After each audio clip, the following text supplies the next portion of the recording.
Bay ve Sayramның hakimi Muhammed Emin Bey.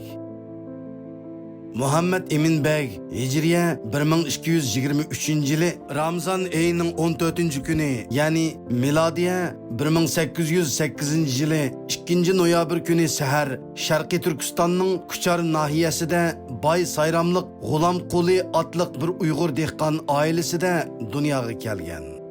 G'ulam Quli Axun oğlu tug'ilishdan burunqi bir mazar ziyorat mavsumida Aksu Üçturpan'daki yet kızlarım mazırda bir ölümanın Seydiye Xallıqının ahirki kudretlik hakani Gazi Muhammed Emin Bahadır Han hakkında sözlep Navada uningdek bir hakan apriydi bolsa yet kızlarım paciyasiga o'xshash paciyalarning qayta tekrarlanmaydiganligini anglab 1688 yılı Üçturpan'da G'aldanning 30 ming askarini esir algan bu padişahqa g'oyiviy ixlos qilib o'z o'g'lining ismini Muhammed Emin qo'ygan edi.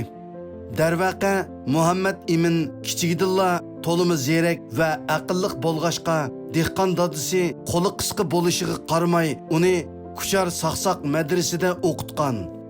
Muhammed Emin kichigidan boshlabla dadisidan nima uchun Bay Sayramdan Kucharga ko'chishga majbur bo'lganligini, Manching g'alchilarining ularni qandoq xonavayron qilib, Baydagi Sayramdan qaytishga majbur qilganlik kashmishini anglab, cho'ng bo'lgan bo'lg'ashqa, uning Manching ishg'olchilari va gumashtilarga qarshi nafrati kuchli edi. Muhammed Emin madrasada o'qish jarayonida shu chog'dagi xalqning ahvolini yaxshilash uchun ağzaki vaz etishninla yetmaydiganligini his qilib, o'qishini to'xtatib, siyosatga aktiv aralashish yo'lini tanlab olgan. Miladiya 1826 yılı 24 avgust Jahongir Xo'ja Qashqar shahrida o'zini Said Jahongir Sultan deb atab, Manching xalqining Qashqariyadagi 66 yillik ishg'oliyatini bitchit qilgandan keyin Manching xalqiga sodiq Qo'mul, Turpan, İli ve Kuchar inanç xonlari Qashqariyadagi qo'zg'olonning Sharqiy Turkistonning sharqiy va shimoliy joylariga yamrab ketishining oldini olish uchun o'z tavasida qisqa mezgillik adolatlik yurt so'rash to'lqini paydo qilgan. Amdili 20 yoshga yaqinlab qolgan Muhammed Emin avom tarafidan Kucharning bojgirligiga ko'rsatilgan. Shunda qilib uning siyosiy hayoti bojgirlik bilan boshlangan. Muhammed Emin bojgir bo'lgandan keyin Kuchardagi savdogarlar va dehqonlar qatlimi hallanishga boshlagan. Aksicha Kuchar xonlik xazina va Manching ordusiga kirdigan tilla tangilar aziyib ketgan. Manching taraf 1828 yılı Jahongir Xo'jani Beyjingga yolab elib ketib, Qashqardagi hukmronlik asosini qayta puxtalab bo'lguncha bu vaziyatga ko'z yumgan bo'lsa-mu, lekin bir yildan keyin 1829 yılı kuzda uni ishdan bo'shatgan.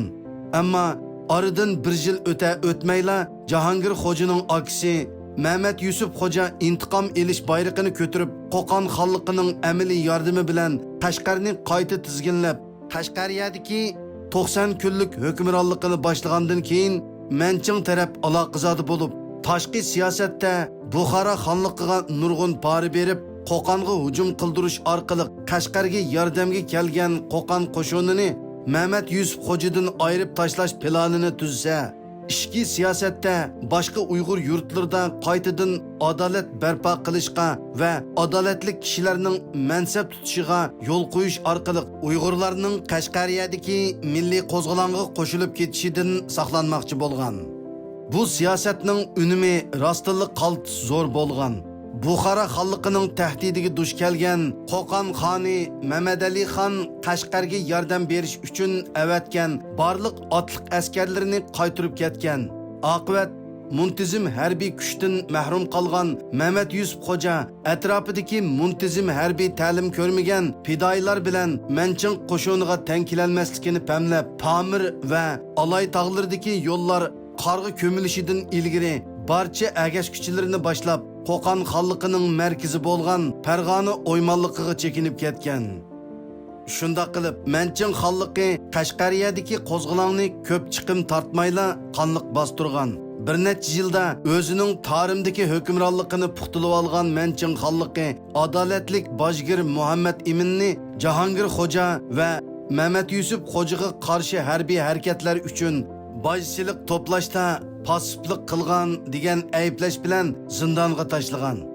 Tarix chaqi 1864-yilga kelganda butun Sharqiy Turkiston miqyosida tangli qo'zg'algan milliy mustaqillik qo'zg'olonlari natijasida 5 mustaqil hokimiyat maydonga kelgan.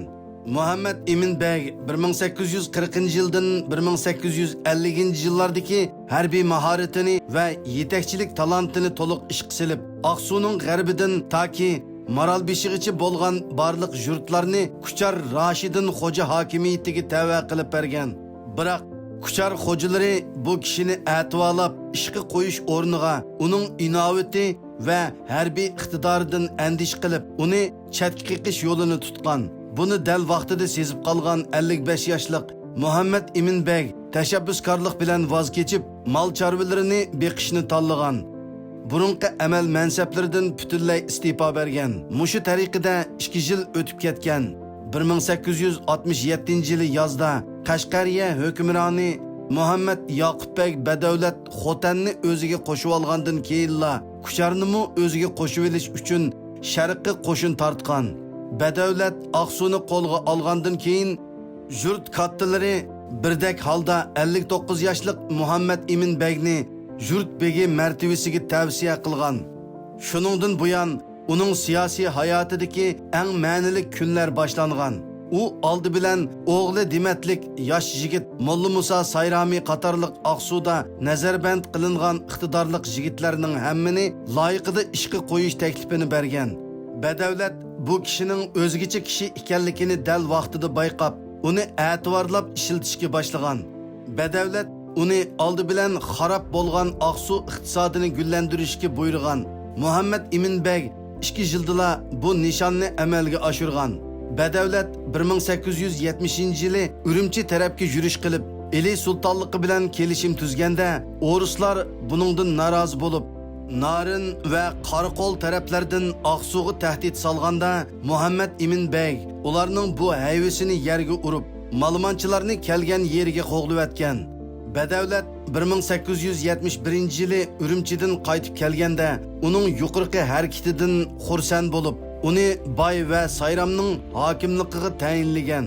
Muhammad Emin Begmi bu mansabni kichik ko'rmay, xarob bo'lay degan Bay va Sayramni qayta ovat qilgan va gullantirgan. Milodiya 1877-yili 6-iyun Qori shaharda oq kigiz ustida xon qilib tiklangan eng oxirgi Qashqariya xoni Hekimxon To'ri bilan uni e'tirof qilg'ili unamagan Qashqar bosh valisi Bekquli Beg o'ttirsidagi hal qilg'ush urush shu yili 8-oyning 22 kuni hozirgi Aqsu viloyatining g'arbidagi Yaydi degan joyda yuz bergan. Urush boshlanishi bilan tangla Hekimxon To'rining qo'shinidagi Qashqar amirlari va Qashqariyalik Uyg'ur askarlarining zo'r bir qismi qarshi tarafga o'tib ketgachga Qo'qonlik amirlar va Aqsulik amir lashkarlar Hekimxon To'ramni Qo'qon tavasiga chekinishga qoyil qilgan.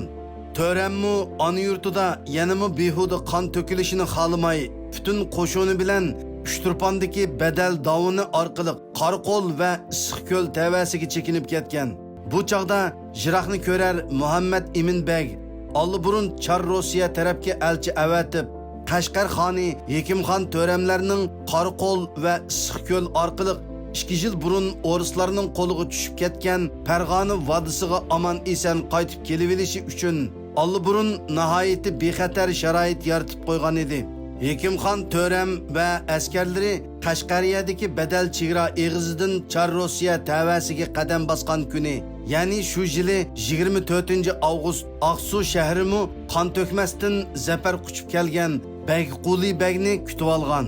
U Muhammad Emin Begning yuqorqi to'hfasini to'liq muayyanlashtirib, otasi Badavlatning orzusi bo'yicha uni Qori shahar va Aqsuning bosh harbiy valisi qilmoqchi bo'lganda, u mazkur mansabni siliq rad qilib, burunqi Bay va Sayramning hokimlik mansabini saqlab qolgan. Muhammad Emin Bey 1877-yili kuzda hokimlikdan istifa so'rab, o'z yurti Sayramga chiqib ketgan va oxirgi 4 yillik umrini shu yerda o'tkazgan.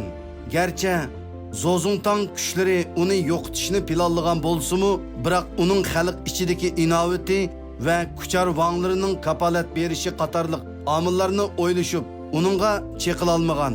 Milodiya 1881-yili 22 fevral, ya'ni Peterburgda Manjuriya Çar-Rusiya ili shartnomasi imzolangan kuni Muhammad Eminbek o'z yurti Sayramda vafot bo'lgan. Uning qabrisi Molla Musa Sayramining qabrisi bilan bir qatorda toki 2016-yilgacha davomli ziyorat qilinib va yod etilib turgan edi.